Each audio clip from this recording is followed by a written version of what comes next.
Bungie announced they will release the final live service update for Destiny 2 in just over 2 weeks in a blog post just a few hours ago. Welcome to Inside Games Daily, the only gaming news show brave enough to just have a really bad feeling about that. But hey, we'll save the takes for later. Bungie announced the news via a blog post titled "Every End is a New Beginning" on Bungie.net this morning. Okay, let's just skip to the really critical bits right away. No, the game is not shutting down. Bungie says Destiny 2 will remain playable just as the original Destiny is today. So there's that. The goal of this final update, according to Bungie, is to, quote, ensure that Destiny 2 is a welcoming place for players to return to. Okay, great. So also on top of that, no, it doesn't seem Bungie themselves are shutting down, at least not yet. Bungie claims the reason for this final update is to, quote, begin work incubating our next games. So they're definitely still in business, definitely open, and definitely cooking up new games, if you believe that. That's another one of those things that makes my stomach turn a little bit. The fact that they're only beginning to incubate new games is really, really scary. But I'll save that for the takes later. We still have some news to get through here. Now, since this is the final update, it must be a huge content blowout, right? Well, no, not really, no. It's really just a variety of tweaks and updates to convert the game into, I guess, online maintenance mode. The update is called a Monument of Triumph, and it aims to expand the game's annual Moments of Triumph event. You'll be able to earn legendary marks from in-game objectives that you can spend on armor ornaments, accessories, weapon engrams, and more. Beyond that, it seems like the update will introduce a scattershot of updates and features that Bungie intended for future updates that I guess are just not happening anymore.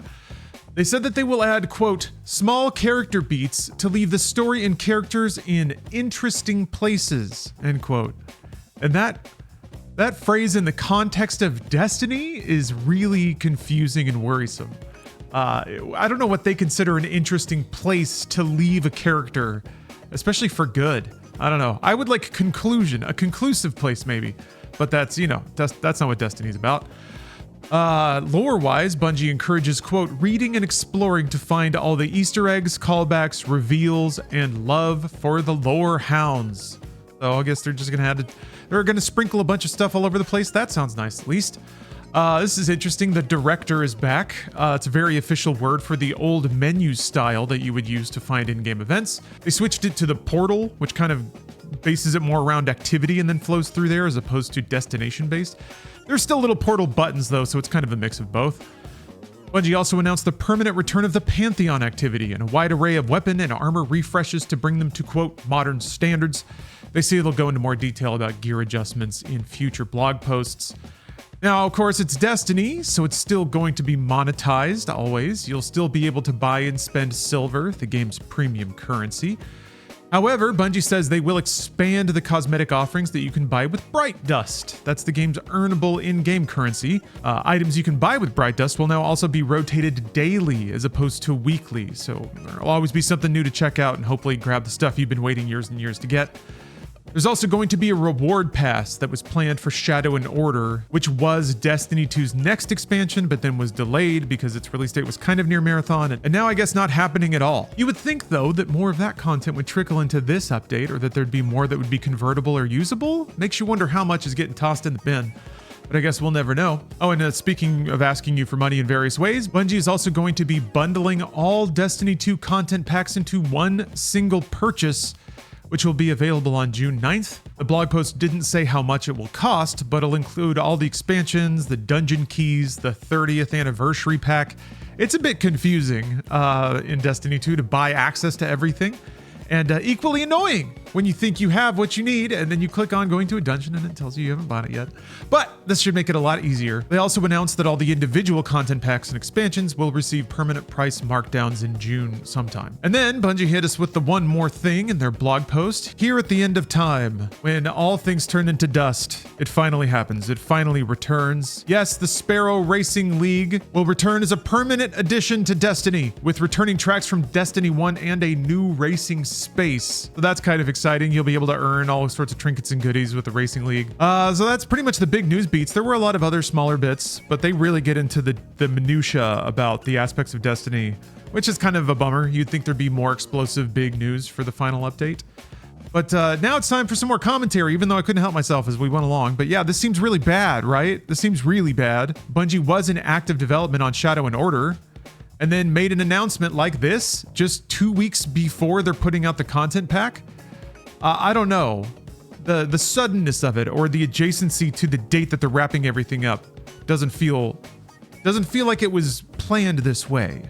I mean, clearly it wasn't, because they had another expansion in the offing, but the short gap of time between the announcement, the describing of the final pack, and then its arrival makes it seem a little rushed, and that's a little worrisome.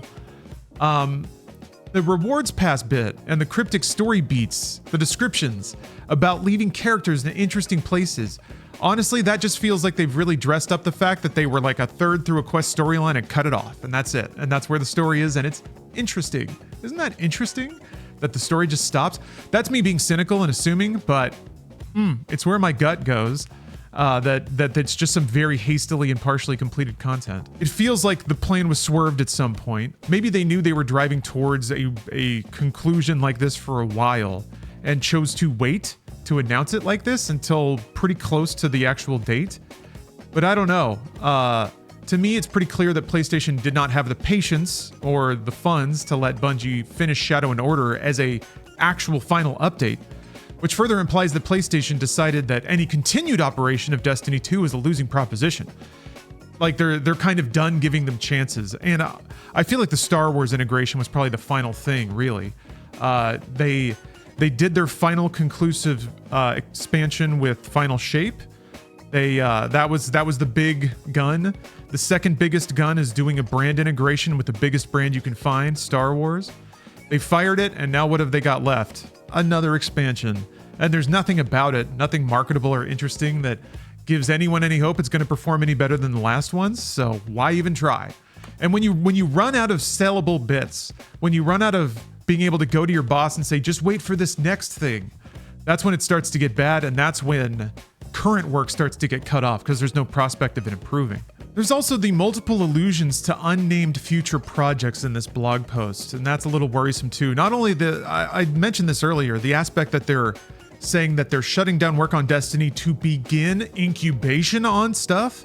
I would have hoped and prayed by now that they had 4 or 5 really hot prototypes that they were developing into either, maybe they do, but it makes it sound like they haven't even started that process yet. And if they haven't started it, then they're not gonna have anything green lightable for a year at least. And that's if everything goes really well. So that's kind of scary too. Also, I've ranted about this a lot in previous episodes about Bungie, but what have they been doing all this time? I mean, operating a live service game is hard and requires a lot of people, but they also got massive funding and hired they hired hundreds and hundreds of people. You would think to spin up a bunch of incubation projects, and that hopefully some of those would have some embers glowing that they can evolve with now, but it sounds like they're just back to square one, which is really scary. So yeah, the fact that they can't even describe any of these projects concretely. We are going to work on a new project we are really excited about. It's not that. It's we're gonna go try and figure some stuff out. But also the fact that they mentioned that that's the goal multiple times, that oh, the future's bright, we can't wait to, I don't know, draw a bunch of stuff on a dry erase board and see if something falls out of that. That's what's a bit scary to me. It's the pairing of mentioning it multiple times plus describing it so ambiguously. It makes it seem like they want the audience to feel like their work is going to continue as a studio, but they don't even have the vague language to describe what that's going to look like. So that's kind of scary. So that kind of cycles back to the original question, is Bungie shutting down? Is this it? I don't think so, for a couple of reasons, but I don't Bungie. They're not going to be the same studio anymore unless they hit a Hail Mary pitch and it's a blow-away success. If they get another blow-away success on their next game, which has to be at least 4 years away, that seems unlikely, but that's the only way I think they can maintain complete operational independence at this point. That said, I don't think they're going to get shut down. Bungie's grandparent company, Sony, recently reported a $765 million impairment loss against their acquisition of Bungie in their 2025 fiscal year results. Not bringing that to shit on Bungie right now, but okay, so this might be Dumbo logic. I am not a CFO, but why would they go to the trouble of squaring their accounting about this Why would they go to the trouble of squaring their accounting around Bungie if they were just going to close them down, just shutter them outright? It feels like a lot of work and potentially a thing you would like to not have to tell your investors if you can not. If they were just going to close them down and be like, it's a wash, sorry, they would probably do that as opposed to writing it down and announcing the write down. And I don't know, that implies at least that they're willing to work with it or keep it in their corporate portfolio. Sony CFO Lin Tao also directly acknowledged that, quote, earnings from Bungie's title portfolio did not reach our expectations, hence the write-down, but that they intended to develop Bungie's other game Marathon with content and gameplay updates. So again, why would the CFO of Sony get up in front of everyone and say they fully intend to keep operating this game and then turn around and shutter the studio weeks later? That doesn't make a lot of sense to me. Things happen in this world, and it's possible that the CFO's over it. Who knows? But I don't know. My gut says that the timeline we're looking at with Bungie might be similar to Blue Point Games, which PlayStation closed in March 2026, pretty recently.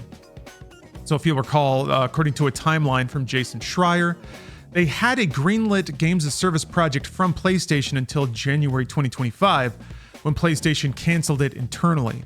So from there, Blue Point Games had about a year to pitch projects to PlayStation, all of which were rejected apparently, before PlayStation shut the studio down. So is that what we're looking at? That Bungie has a year to pitch something to PlayStation that PlayStation bites on and is willing to fund? Potentially. So there are a few distinctions to draw here. Blue Point Games had 70 employees, according to Wikipedia. Bungie has hundreds and hundreds and hundreds. They had, 850 as of 2024? They're probably a bit smaller now. But still, that makes Bungie's burn rate way higher and probably less likely that PlayStation would be willing to fund a studio of that size to just stay open and think of gameplay prototypes. But the counterpoint to that is Bungie also has 2 products that are live on the market and theoretically generating revenue. So that's to be weighed against it. Who knows what Bungie's net profit or burn rate is as a studio? That's for PlayStation to decide. Either way, I think it's safe to say Bungie is very officially on notice now. And also something to reflect on here. This is a true end of an era. It really is. Like it or hate it, I don't know if Bungie may have made some decisions that really offended you along the way. That's happened a lot, but Destiny really did pioneer the concept of games as a service, and a lot of games roll with the format that they settled into after a while. I don't know if it's a weird compliment or if poetic irony maybe, that Destiny has been choked out by every other game becoming kind of like Destiny. I mean, Destiny was here even before Fortnite, trying to figure out how to do these rotating updates, or I think even come up with content and gameplay hooks that keep people neurotically drilling the same content over and over and over again. So they found it. They found some magic sauce. They wrote it for a decade plus, and eventually got choked out by their imitators, in addition to a bunch of other things that people may feel very strongly about. And speaking of, damn it, if it's the end of all things, if it's the final update, couldn't they have just brought it all back? All of it? All of the content that they've vaulted or shuttered or removed from the game? Just bring it back. Add a dumbass menu. No one cares. It can just be text at this point. You got no one to impress. Maybe someday. Probably not, though. Hey, thanks for watching Inside Games Daily. Thank you for doing that. Really enjoy making this show. Yeah, Bruce is occupied. I don't know if I'm at liberty to say with what, but he'll be back soon. I gotta admit, I didn't think that Inside Games was gonna outlast Destiny, but here we are. I also just realized I'm still in the Funhouse Destiny group that I made over a decade ago. Oh boy, so now if I play Destiny, I guess I can crawl into 2 digital carcasses at once, just one wrapped around the other. A lot of years, and it's thanks to your support that got us here, so thank you very much for watching Inside Games. Consider subscribing to the channel or recommending us to a friend if you enjoyed it.